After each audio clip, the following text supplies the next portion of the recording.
দেখছেন টিভি9 বাংলা। সকাল ৮টা মানে আপনারা জানেন যে সকাল ৮টার এক্সক্লুসিভ, আর সেই নিয়ে রয়েছে আপনাদের সঙ্গে আমি মধুকল্পিতা। আমরা প্রথমে এই সকাল ৮টায় রিপোর্টার্স ডায়েরিতে আমরা নজর রাখবো অবশ্যই কসবার দিকে, কেননা কসবা কাণ্ডে ঘটনার পুনর্নির্মাণ। UEM Jaipur is a perfect target for prospective students aspiring for good jobs, good education with future-ready skills. South Calcutta law কলেজে নিয়ে যাওয়া হয়েছে মনোজিৎ সহ ধৃত ৪ অভিযুক্তকে। ভোর ৪টে নাগাদ ৪ জনকে নিয়ে যাওয়া হয় কলেজে। ৪ ঘন্টা ধরে ঘটনার পুনর্নির্মাণ করেন তদন্তকারীরা। ধৃত কলেজের নিরাপত্তারক্ষী তার পুলিশ হেফাজতের মেয়াদ শেষ হচ্ছে আজই, এবং তারই আগেই ধৃত ৪ জনকে কলেজে নিয়ে যাওয়া হয়। ভোর ৪টে নাগাদ তাদেরকে কলেজে নিয়ে যাওয়া হয়। কসবা কাণ্ডের ঘটনার পুনর্নির্মাণ সাউথ ক্যালকাটা ল কলেজে নিয়ে যাওয়া হয় মনোজিৎ সহ ধৃত ৪ অভিযুক্তকে। ভোর ৪টে নাগাদ এই ৪ জনকে নিয়ে যাওয়া হয় কলেজে। ৪ ঘন্টা ধরে ঘটনার পুনর্নির্মাণ করেন তদন্তকারী যারা আধিকারিকেরা রয়েছেন তারা। আপনারা দুটো ছবি দেখতে পাচ্ছেন এই মুহূর্তে।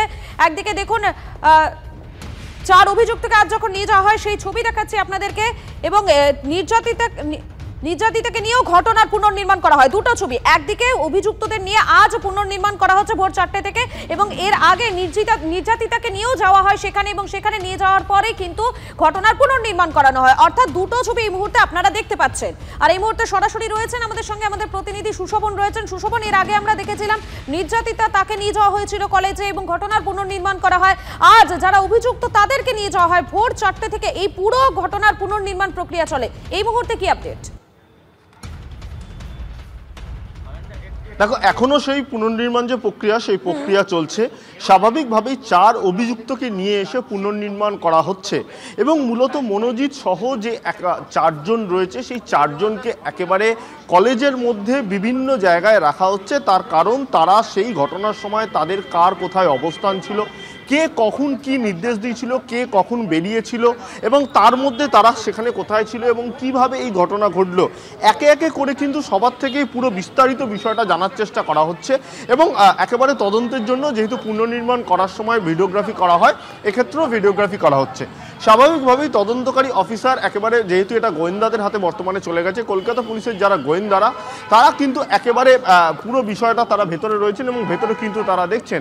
অন্যদিকে নিরাপত্তাও কিন্তু যথেষ্ট আঁটাসাঁটা রয়েছে, এবং তোমাকে আরও একবার ভেতরের ছবিটা দেখানোর চেষ্টা করব।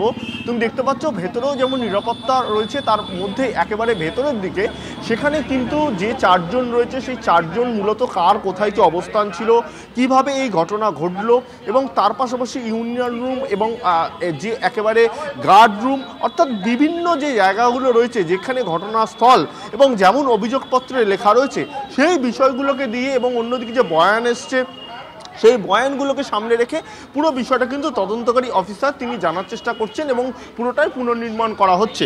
প্রসঙ্গত তুমি জানো যে পিনাকি বন্দ্যোপাধ্যায়, যিনি এই ল কলেজের সিকিউরিটি গার্ড ছিলেন, নিরাপত্তার দায়িত্বে ছিলেন, তার আজকে পুলিশ মেয়াদ শেষ হচ্ছে। তার আগেই কিন্তু এই যে পুনর্নির্মাণ হচ্ছে, এবং এর আগে তুমি জানো এছাড়াও যে ৩ জন রয়েছে সেই ৩ জনের পুলিশ মেয়াদ এখনো পর্যন্ত রয়েছে। স্বাভাবিকভাবেই কিন্তু যে তদন্ত চলাকালীন যে পুনর্নির্মাণ, সেই পুনর্নির্মাণ তুমি যদি বলো যে আগে নির্যাতিতার হয়ে গেছে, এবং বর্তমানে যারা অভিযুক্ত রয়েছে ৪ জন, এই ৪ জনের পুনর্নির্মাণ করা হচ্ছে, এবং এটাও তদন্তের অংশ। স্বাভাবিকভাবেই এই পুনর্নির্মাণ করে মূলত ঘটনা কি ঘটেছিল, কোন সময় এই ঘটনা ঘটেছিল, যে সময় এই ঘটনা ঘটছে এই ৪ জন অভিযুক্ত তারা কে কোথায় অবস্থান করেছিলেন, তারপর যখন এই ঘটনা ঘটছে কোন সময় কি হলো, অর্থাৎ প্রত্যেকটা পর্যায়ে সেই পর্যায়ে একের পর এক সময় ধরে ধরে কিন্তু পুরো বিষয়টা বোঝার চেষ্টা করা হচ্ছে, এবং তারপরে কিন্তু এই পুরো পুনর্নির্মাণ সম্পূর্ণ হবে। স্বাভাবিকভাবেই এটা যথেষ্ট একেবারে একদিকে যেমন এই পুনর্নির্মাণের প্রক্রিয়া সেটা ভোর ৪টে থেকে শুরু হয়েছে, এখনো পর্যন্ত চলছে। যারা তদন্তকারী আধিকারিকেরা রয়েছেন তারা পুরো বিষয়টি খতিয়ে দেখছেন, এবং এর আগেও নির্যাতিতাকে নিয়ে এই ঘটনার পুনর্নির্মাণ করা হয় এই কসবা ল কলেজে। আর আজ অভিযুক্ত ৪ জনকে নিয়ে কিন্তু তদন্তকারী আধিকারিকেরা তারা পৌঁছে গিয়েছেন সেখানে, এবং ৪ অভিযুক্তকে নিয়ে ইতিমধ্যেই পুনর্নির্মাণ প্রক্রিয়া সেটা শুরু হয়ে গিয়েছে। আপাতত তোমাকে ধন্যবাদ সুশোভন।